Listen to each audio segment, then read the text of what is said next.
Hi guys, I'm Chantal with Growing Up Without Borders. Welcome to our channel. If this is the very first time you're watching our video, welcome. Today we're going to be connecting with a friend of ours named Brad. He is over in Siem Reap, Cambodia, and we're just going to get a little bit of insight as to what's happening in Cambodia right now during the coronavirus times, and see what it's like real life from somebody who's living there day to day. He works for a really cool company. It's a group of hotels called Shinta Mani, and they also run a really amazing foundation, which we'll be putting a video up in the upcoming months. And basically they do a lot of outreach programs, help the local communities and stuff. And we got to go there and see firsthand what it was all about. So without further ado, let's quickly connect to Brad over in Siem Reap. By the way, before I connect, make sure you guys subscribe if you want to come on a tour around the world, because we're making really cool travel videos. We've been to 100 countries with our girls, and we're going to visit every country in the world. So if you want to join in on the fun, make sure you subscribe to our channel. Okay? Hey, how are you doing, Brad? Doing all right. Yeah? So Amongst all this, all this change and everything in the last few days for you guys, right? yeah, well, it's been a while now. They stopped school about a month ago. Yeah, so if we And back up, so I was just looking at the calendar, like when we saw you last in Siem Reap was around the end of February, right? And then yeah, beginning March. And then I think just after the 5th or 6th, they closed the schools, right? Around that time, I think. yeah, around the last day of school was March 5, Yeah, and okay. then but that was just in Siem Reap, and Right. so that was the initial announcement, and then a week later they closed schools for the entire country. Wow. So that was around March 9, March 10, and then that was supposed to last until April 27. But at this point, they don't know if they're going to reopen, At because all, even right? Like at all. They're yeah, just considering just forgetting the whole school year potentially at this point. yeah, exactly. Because students are supposed to be taking exams now, but nobody's doing anything. And Yeah. then about 2 weeks ago, they closed the country, and so they stopped all visa on arrival. In order to get in the country now, you have to get a visa at an embassy somewhere outside the country, and then you have to also get a medical certificate Right. to get into the country. And then are they demanding like a self quarantine of 14 days when you arrive, or Yeah, they're not? Oh, they are. Yeah. So I think yeah, everywhere is yeah, pretty much at that same point right now. But for countries like Cambodia, I'm sure it affects people in such a different way than in the United States or Canada, UK, Australia, whatever, in the sense that when we were there, it was everyone's working on tourism in the tourism industry. yeah. They're doing their massages, they're taking people on tours of Angkor Wat, they're doing, everything is very much heavily relying on tourism. So what is it looking like right now? Like I'm just envisioning the streets of Siem Reap with like all these like tuk-tuk cars of nothing. Or are people out and about, or are they staying in, or what is it like? Yeah, they're actually they're actually out and about. We've been actually in the house mostly, but I have to go out and get groceries and stuff. But Sure. I was out yesterday morning, and I was surprised how many people were out in the streets. Yeah, Um, really. Are they wearing masks, or are they just out well, like that? most people are wearing masks, yeah. And like if you go to the grocery store, they have the full like plastic face shield, um, and so people are Full aware, and plastic they're face being shield. What careful. does that mean? Like a almost like a military kind of face like mask, or what do you mean by face shield? Yeah, they look. They're. It's not as full as what the police wear, but it's like a band around the top of your head, and then there's like a plastic sheet that comes all the way down under your chin. You're kidding me. Um, Wow. no, no, There's so many countries right now. I'm sure you're in touch with people back home in the United States, but a lot of people are like too cool to wear a mask, or they just figure like, what's the point? It's not going to help me. But kind of like where I was at back in maybe January when all this started happening, I felt like, what's the point? We're not sick, but without realizing you could be carrying the virus and contaminating others just, by yeah, not wearing a mask, right? Like when I saw you, we weren't wearing masks at all. So yeah, yeah, yeah, yeah. I mean, and so little was known about it at that time. Like we knew it was contagious, but not as bad as it is now. And now in the U.S., they're afraid that it may even be airborne. Which at that point, it's like, okay, what can you do? But no, but here they wear masks. They wear, and the plastic face shields isn't a lot of people, but it's you've probably seen pictures. Like I've seen pictures in the U.S. with nurses wearing these, Mm. or doctors. Um, but here, I mean, just people in the store wearing them. Wow. Um, So when I saw you also last, you guys do a lot of the tours, where you bring people out to some of the mm, villages like we did with you, where we can see hands-on what the Shinta Mani Foundation is doing to help the local people and the communities and yeah, those in need. And then that had already stopped when we were there. You had already, I think, told us like, okay, we're not doing that anymore, just to protect the villages and the people and such. yeah. What is it looking like now? Like, what is that looking like? I mean, is that going to be affected for many, many months, or like, what's your prediction on how long this is Um, going to go for? well, the situation here is interesting because, like you said, this is primarily tourism.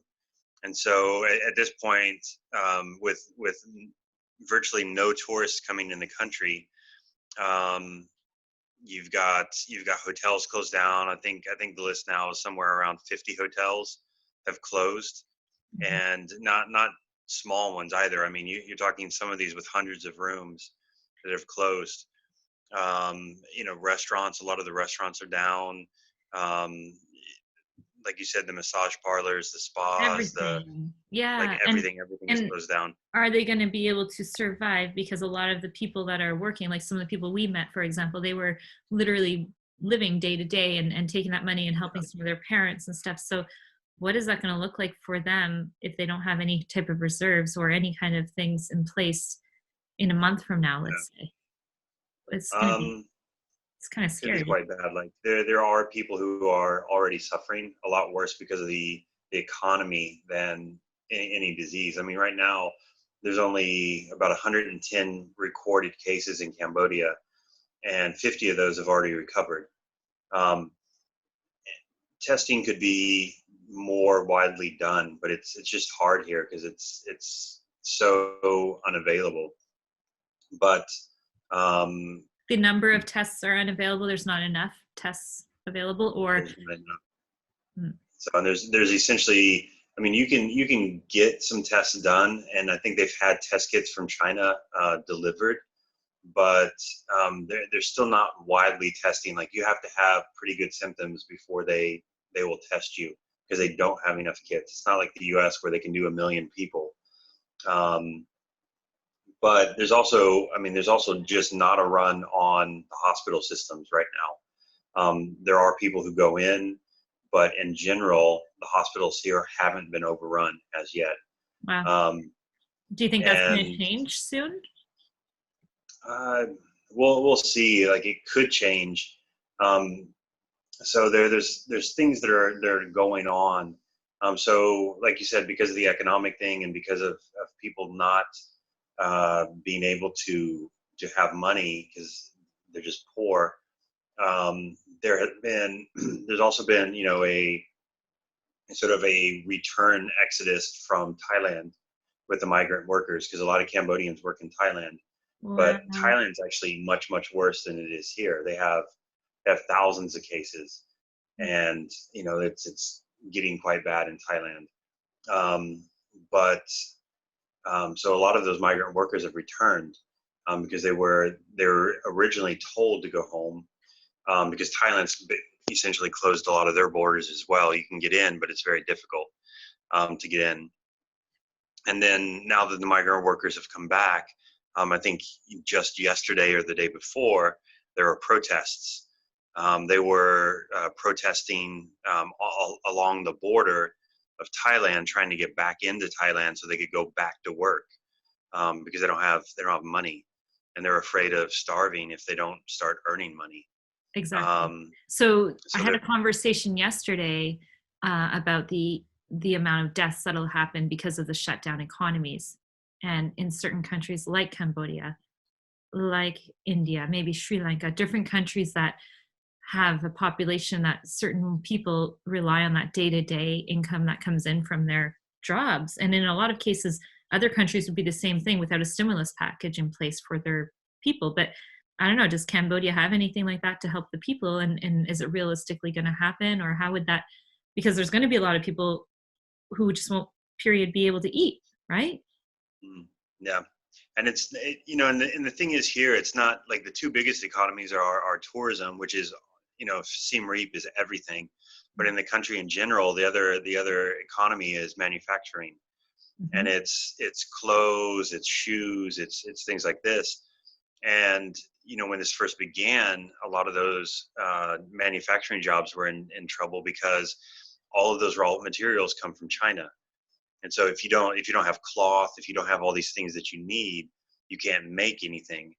And so that was a big issue. And then as China began to recover, one of the first things China did was actually I think they sent, I don't really want to say like it's at least 7 container ships, or it was a lot of stuff that they sent immediately to Cambodia to help Cambodian people get back to work.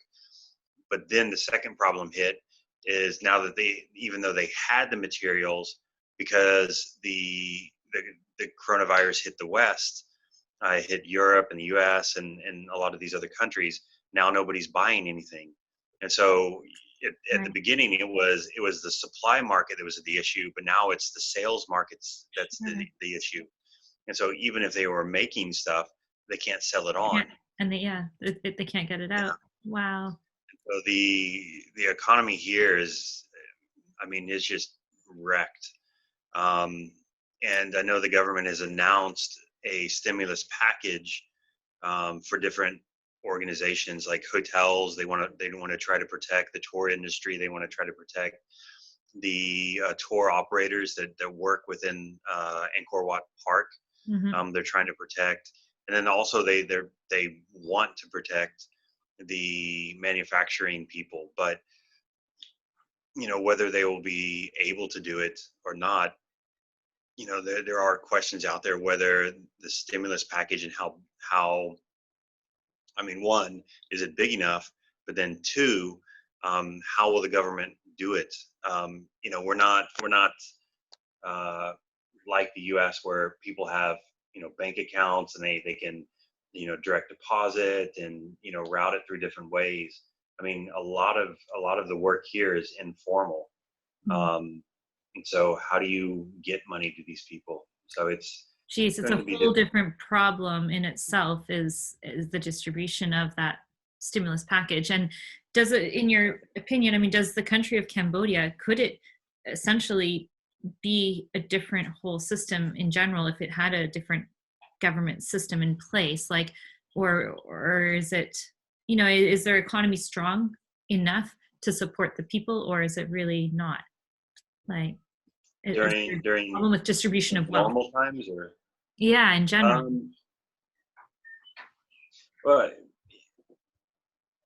Cambodia is still recovering in a lot of ways. So you've got the early 90s is when they came out of that civil war where pretty much the entire country was destroyed, and they didn't have a system of government at the time, and then they established it. And the government here gets a lot of criticism, especially in Western media. They're not doing enough. There's not enough civil rights. They should develop faster. These types of criticisms. But really, if you look at Cambodia from that time period of the early 90s till now, they've actually grown a lot. It's incredible the amount of growth and the amount of development that they've done in that time period. And then you look at, because we're not even talking that long ago. 90s to now, this is like so recent, right? And you look at other countries. You look at other countries who have had similar fights and wars. If you look at kind of the Balkans and what happened in Serbia, Croatia, Bosnia and such, and how much those countries have changed just over a short amount of, maybe 20 years or so as well. It's pretty amazing when you think about it, where they were, and Cambodia even more so, right? Yeah, and a lot of it is also just the amount of input that comes into a country. definitely the government system matters, and how all of that aid coming into the country gets distributed and used, but also just the amount of the aid that comes in. And I think Cambodia's had quite a bit. Um, but I mean, the systems here have been or were so broken. And then in the time I've been here for literal about around 10 years. The amount of development is absolutely incredible. Yeah. But I mean, they came from such a far way back. So it's hard to tell. And you've also got a society that's 80% rural and farming. And so a lot of the more convenient modern elements of society are here, but they're such a small part of it at this point that it hasn't spread out like everywhere. And here's a question for you, because the general population of Cambodia overall is fairly young, right? Because of all the deaths and genocide. So in that respect, it'll be interesting to see how people make it through recovery, getting the virus and actually recovering, because they are young and they, in general you would think have less, reasons to have a further effect of turning it into pneumonia or something like that, right?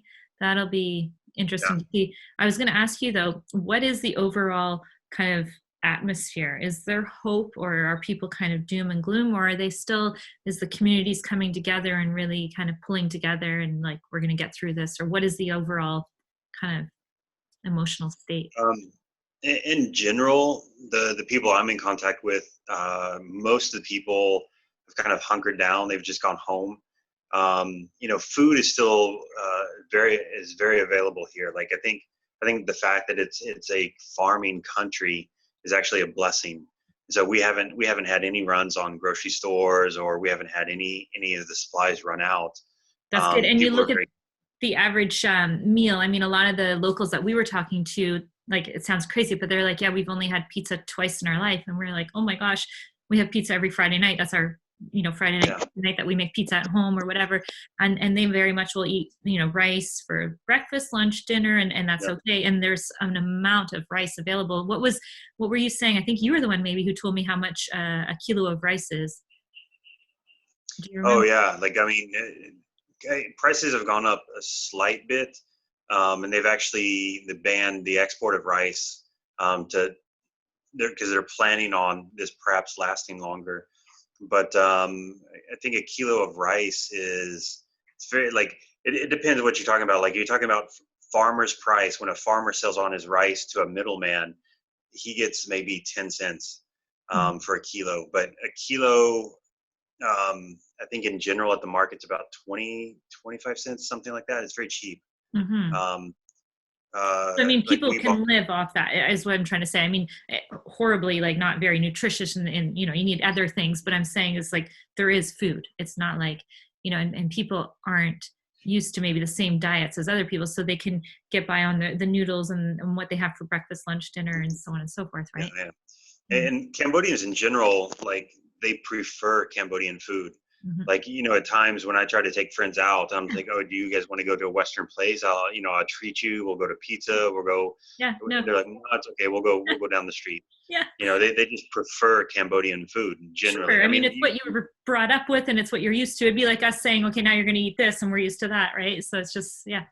Yeah, exactly. Like, if you told me I'd had to eat noodles 3 meals a day, I'd be like, yeah, I could do it, but I wouldn't enjoy it. Yeah.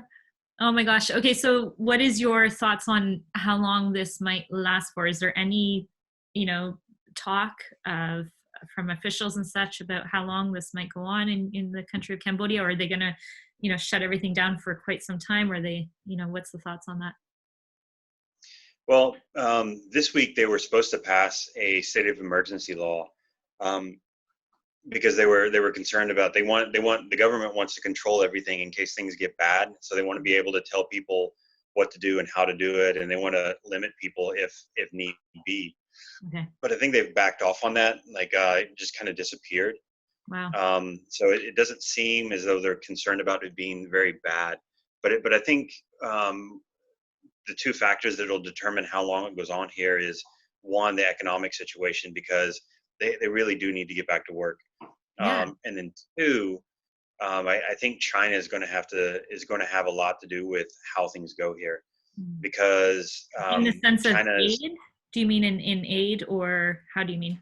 no, China's the number one tourism market in Oh, gotcha. Cambodia, and Yes. then in addition to that, they are the major supplier for raw materials for the factories. Right. And so, what if you look at the news in China, what China is doing is they're sort of reopening the country. So a lot of these lockdowns that they've had people on have reopened, Yeah. and the government there is actually encouraging people back to work and back to normal life. Yeah. And they're actually encouraging uh, people to start traveling again. Yeah. And so Yeah. right Their now, economy is already starting to pick up and go yeah, yeah, again yeah. and such like that. So Yeah, that's so, but very they're helpful. encouraging people to travel within the country. Mhm. But from the things I've been reading, it's kind of a two-step process. So they want to encourage people to start going back to travel and go back to work Yeah. in China, and then they want to see where the numbers go. Like if the numbers start to go back up, then they may go back into lockdown. Wow. But if the Yeah. numbers stay down, then the next step is they want to start pushing people to go overseas. They want people to travel. They want people to go back to work in whatever country they came from, because China's got a network that's going all the way through Southeast Asia and Africa, and they want their people to go back out and work, because it's a national project. This Belt and Road Initiative, and Cambodia is high on their list. And so if they reopen and if they start pushing people to, hey, travel, go back out, if the numbers in Cambodia stay down, which right now they seem like they will, um, we may see within a very short time Chinese people beginning to fly back into the country and to work in the beginning, and then maybe travel after that. That's fantastic. Yeah, I know So China is the number one tourism, like they're the number one tourist in even Thailand, many probably countries, right? They're yeah, even in Switzerland, I think they're maybe not the number one tourist, but they spend the most per day out of all the other countries in the world. So they've got the money to spend. So it's huge, right? yeah. Mm. And so, like, I think the potential for Cambodia trying to reopen very short time period is good, Yeah, that's because, like I fantastic. said, people need to work, Mhm. tourism needs to restart, the factories need to restart, and China has a bit of an interest in seeing that happen as well. Yeah. And since they Well, are the largest market and one of the biggest supporters, I sure. think it So could happen. it's looking hopeful. It's looking, Yeah. I mean, hopeful in a sense. So, well, cool. So, do you have any words of wisdom or that you'd like to share with people watching? Stay home. If you don't need to go out, So stay home, like everyone else is saying. Yeah. No. Yeah. yeah, And this stay too shall home. I pass. Is mean, what I my keep saying. goodness. Mhm. Yeah, like I've got, I used to work, I was a hospital administrator. And so I've got friends who are doctors, who are nurses.